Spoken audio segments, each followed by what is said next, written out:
Hello, my dear students. I'm a teacher, Jyotsna Barua. Once again, I welcome all of you to my online class. Mormor ছাত্ৰ-ছাত্ৰী সকল, আজি আমি তোমালোকৰ সিলেবাছৰ অন্তৰ্ভুক্ত এটা গুৰুত্বপূৰ্ণ অধ্যায় প্ৰিপজিশনছৰ বিষয়ে শিকিবলৈ গৈছো। ছাত্ৰ-ছাত্ৰী সকল, তোমালোকে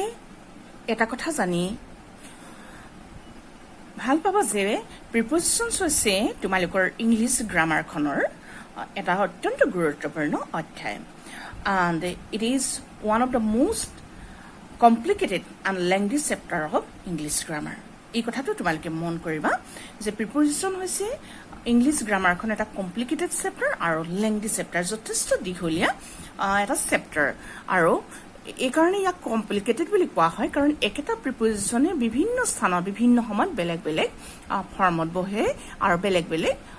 অৰ্থ প্ৰকাশ কৰে। গতিকে এই চেপ্টাৰটো পঢ়িবলৈ হলে তোমালোকে খুব গুৰুত্ব সহকাৰে মাইনিউটলি প্ৰতিটো কথা অবজাৰ্ভ কৰি যাব লাগিব। আৰু টেন্স বিষয়টো যেনেকৈ এটা বা দুটা চেপ্টাৰত দুটা ক্লাছত সম্পূৰ্ণ শেষ কৰি দিব নোৱাৰি, তেনেকৈ প্ৰিপজিশন এই চেপ্টাৰটো ঠাউকতে পঢ়াই শেষ কৰি দিব পৰা এটা চেপ্টাৰ নহয়। তোমালোকে এই কথাটো মন কৰিবা। যদিও প্ৰিপজিশনছ বিলাক সৰু সৰু শব্দৰে গঠিত কিছুমান শব্দ বা চেপ্টাৰ এটা, কিন্তু ইয়াক কিন্তু ওলাই কৰিব নোৱাৰি। এতিয়া আমি প্ৰিপজিশনছৰ বিষয়ে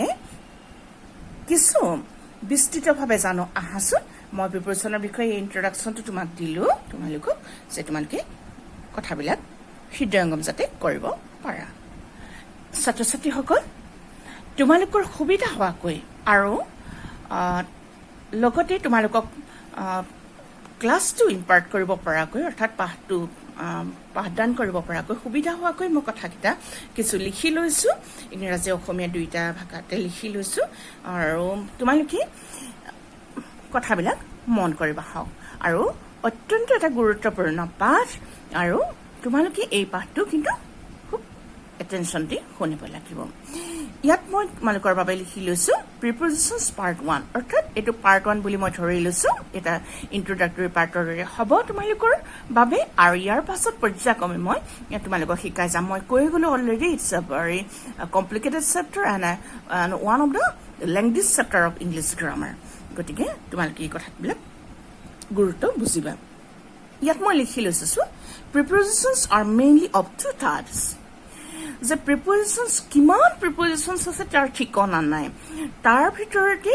সকলোবিলাক প্ৰিপজিশনক মেইনলি দুটা ভাগত ভগাব পাৰি বহুলভাৱে। অকে, আৰু সেই কথাটোকে মই শিকাবৰ বাবে লিখি লৈছো যে 1 is general prepositions and number 2 is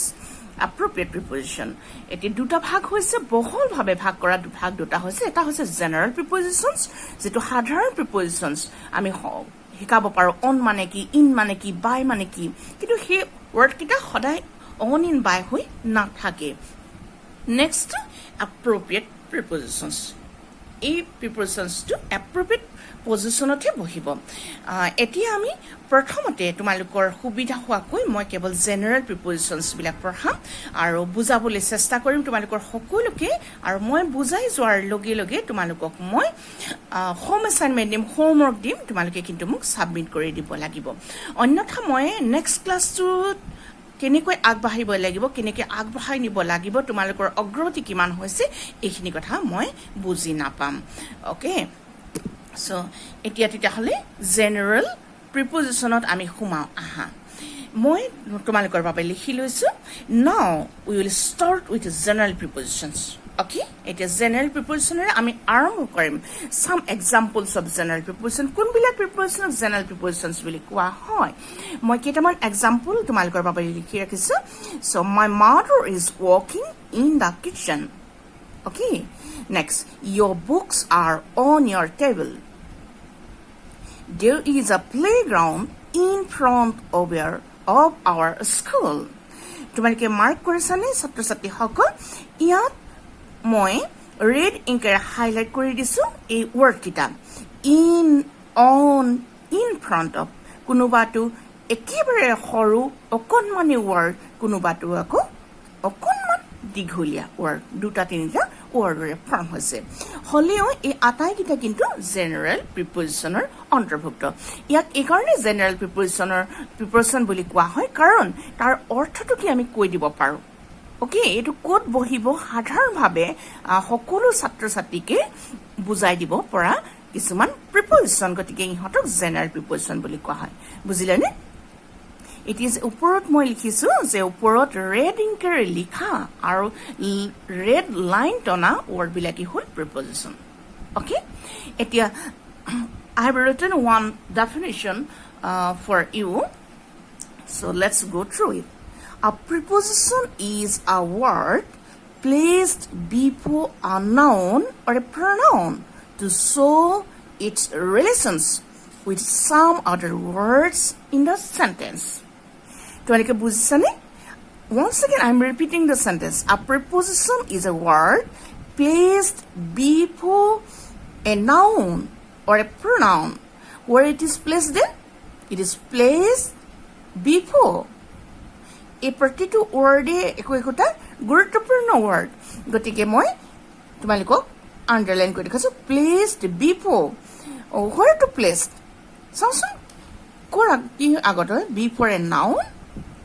or a pronoun okay noun বা pronoun আগত ইউজ কৰিব লাগিব to show its relations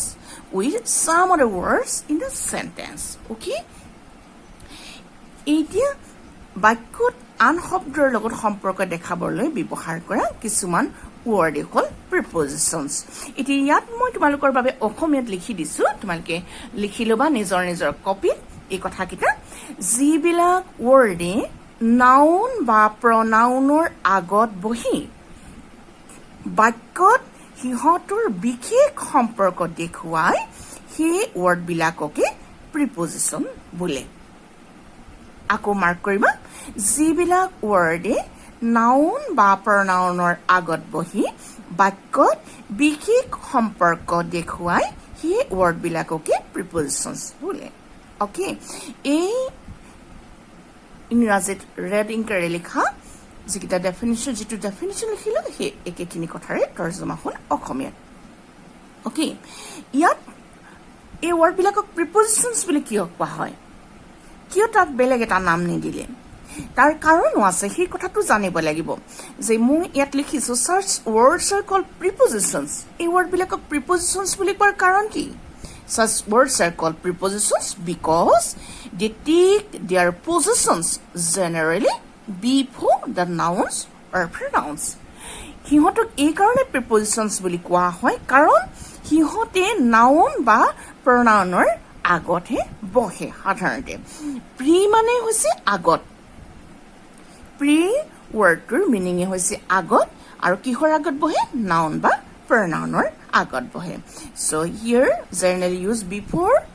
nouns or pronoun so মই লিখি থৈছো তোমালোকৰ বাবে before means pre okay that means আগত এতিয়া তোমালোকে এটা কথা জানিবা যে এই prepositions বিলাক in ডাঙৰ word নহয় on ডাঙৰ word নহয় by ডাঙৰ word নহয় কিন্তু এই word বিলাক সৰু word বুলি গুৰুত্বহীন বুলি ভাবিলে কিন্তু আমি নহব কিয় নহব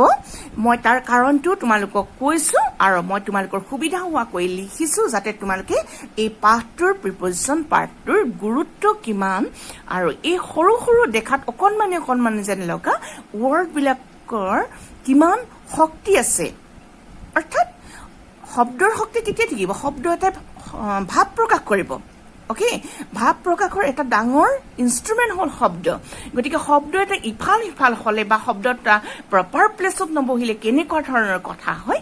বা কেনেকুৱা ধৰণৰ অৰ্থ প্ৰকাশ কৰে বা অৰ্থ প্ৰকাশ নকৰিব পাৰে তাকে মই তোমালোকক দেখাবৰ বাবে এই কথাকিটা লিখি লৈছো যাতে তোমালোকে পাঠৰ গুৰুত্ব বুজি পোৱা মই লিখি দিছো তোমালোকক যে প্ৰিপজিচন বিলাক সৰু সৰু ৱৰ্ড হলেও বাক্যত ইহঁতৰ গুৰুত্ব অপৰিসীম মন কৰিবা যে প্ৰিপজিচন বিলাক যদিও অকনমানি সৰু সৰু শব্দ বাক্য এটাত কিন্তু সেন্টেন্স এটাত ইহঁতৰ গুৰুত্ব কিন্তু অত্যন্ত বেছি কাৰণ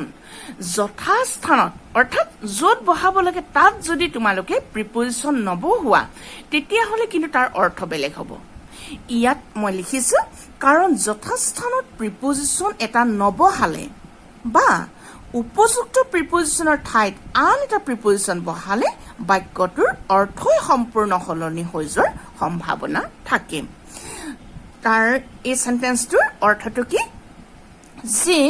যদিহে তোমালোকে বহাব লগা প্ৰিপজিশ্যন এটা যথাস্থানত নবহোৱা নতুবা সেইটো প্ৰিপজিশ্যনৰ ঠাইত যদি বেলেগ এটা প্ৰিপজিশ্যন লিখি দিয়া যেনে ইনৰ ঠাইত যদি অন লিখি দিয়া অন লিখিব লগা ঠাইত যদি ইন লিখি দিয়া তেতিয়াহ'লে বাক্যটোৰ সম্পূৰ্ণ মিনিঙেই বেলেগ হৈ পৰিব কেনেকৈ বেলেগ হ'ব আমি চাওঁ আহাচোন কেইটামান এক্সাম্পল মই তোমালোকৰ বাবে লিখি ৰাখিছো বুজাবৰ সুবিধাৰ বাবে আৰু তোমালোকে মই আশা কৰিম এই সেন্টেন্স কেইটাৰ দ্বাৰাই এই কথাখিনিৰ গুৰুত্ব তোমালোকে বুজি পাবা হওক এই এক্সাম্পল কেইটালৈ মন কৰাচোন মই লিখি থৈছো ফৰ এক্সাম্পল উদাহৰণস্বৰূপে your books are on your table আকৌ সেন্টেন্সটো মন কৰিবা এটা সিম্পল সেন্টেন্স একেবাৰে সহজ বাক্য এটা your books are on your table অৰ্থাৎ তোমাৰ কিতাপবিলাক ক'ত আছে তোমাৰ টেবুলত আছে ওকে অন ওয়াৰ্ডটোৱে আমাক বুজাই দিছে যে তোমাৰ কিতাপবিলাক তোমাৰ টেবুলত আছে টেবুলত মানে টেবুলৰ ওপৰত আছে ওকে কিন্তু ইয়াত মই লিখি দিছো যে যদিহে আমি এই অন প্ৰিপজিশ্যন এটা একেবাৰে সৰু ৱৰ্ড দুটা লেটাৰে ফৰ্মেশ্যন হোৱা এটা সৰু ৱৰ্ড অত্যন্ত অকণমানি এটা ৱৰ্ড অন কিন্তু যদিহে কেনেবাকৈ আমি পাহৰি যাওঁ পঢ়াবলৈ নাইবা যদিহে আমি তাক ৰিমুভ কৰি দিওঁ আঁতৰাই দিওঁ তেতিয়াহ'লে তাৰ মিনিংটো কেনেকুৱা হ'ব সেইটো কাৰণে মই লিখিছো if we forget or remove the preposition it will mean যদি আমি প্ৰিপজিশ্যনটো বহাবলৈ পাহৰি যাওঁ নতুবা প্ৰিপজিশ্যনটো যদি আঁতৰাই দিওঁ সেন্টেন্সটোৰ পৰা তেতিয়াহ'লে সেন্টেন্সটো কেনেকুৱা ধৰণৰ মিন কৰিব কেনেকুৱা ধৰণৰ অৰ্থ প্ৰকাশ কৰিব চাওঁচোন আমি এই অনটো নিদিয়াকৈ সেন্টেন্সটো লিখি চাম your books are your table একেটা সেন্টেন্সকে লিখিছো your books are on your table ইয়াত মাত্ৰ মই অনটো লিখা নাই your books are your table এতিয়া তোমালোকে মন কৰিলে ওপৰৰ সেন্টেন্সত মিন কৰিছিলে যে তোমাৰ কিতাপবিলাক তোমাৰ টেবুলত আছে পিছৰ সেন্টেন্সটোৱে ক'লে যে তোমাৰ কিতাপবিলাকি তোমাৰ টেবুল বুজিলেনে এটা সৰু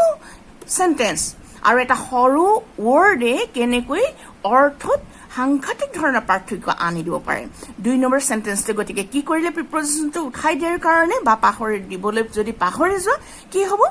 your books are your table তোমাৰ কিতাপবিলাকে তোমাৰ টেবুল হৈ পৰিব কিন্তু এই তোমাৰ কিতাপবিলাক তোমাৰ টেবুল হোৱা সম্ভৱনে এইটো এটা অসম্ভৱ কথা সেইবাবে মই কৈছো তোমালোকক মই আগতেও লিখি দিছো বুজাই আহিছো যে প্ৰিপজিশ্যন এটা সঠিক স্থানত যথাস্থানত বহাব লাগিব আৰু সেই প্ৰিপজিশ্যনটোৰ ঠাইত যদি বেলেগ এটা প্ৰিপজিশ্যন বহাই দিওঁ তেতিয়াও অৰ্থ বেলেগ হ'ব গতিকে এই প্ৰিপজিশ্যন চেপ্টাৰটো ইমানেই গুৰুত্ব বেছি গতিকে তোমালোকে সৰু সৰু ৱৰ্ডবিলাকো অত্যন্ত গুৰুত্ব সহকাৰে বুজিব লাগিব এতিয়া আমি নিলিখিলে কি হয় পাহৰিলে কি হয় সেইটো দেখালো এতিয়া দুই নম্বৰ সেন্টেন্সটোলৈ আহোঁ দিয়াচোন ঠিক তেনেকৈ মই লিখিছো হি is cheating inside the room okay he is sitting outside the room okay এজন ব্যক্তিক তুমি লগ কৰিবলৈ গৈছা যে তেওঁ ক'লে যে হি is cheating inside the room ধৰক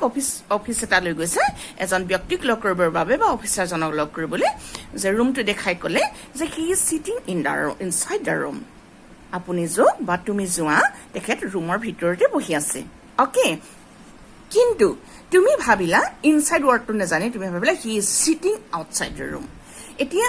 এই ৱৰ্ডটো ঠাইত ইনচাইডৰ ঠাইত যদি আউটচাইড বুলি কয় বা আউটচাইডৰ ঠাইত ইনচাইড বুলি লিখো কথাটো সম্পূৰ্ণ বেলেগ হৈ যাব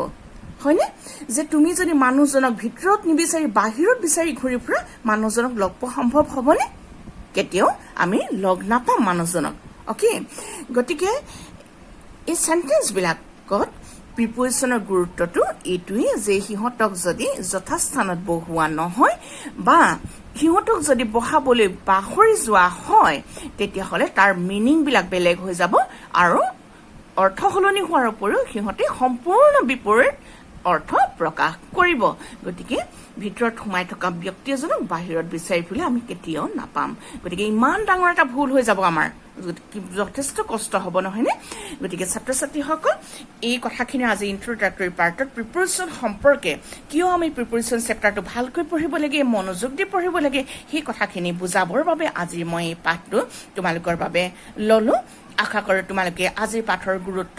সকলোৱে বুজি পাইছা আৰু ইয়াৰ পৰৱৰ্তী পাঠত মই তোমালোকক জেনেৰেল প্ৰিপাৰেচনছ বিলাকৰ বিষয়ে শিকাম আৰু পৰ্যায়ক্ৰমে অৰ্থাৎ ষ্টেপ বাই ষ্টেপ মই সকলো কথা তোমালোকক শৃংখলিতভাৱে শিকাই যাবলৈ চেষ্টা কৰিম আৰু আশা কৰোঁ সকলো কথা তোমালোকে হৃদয়ংগম কৰি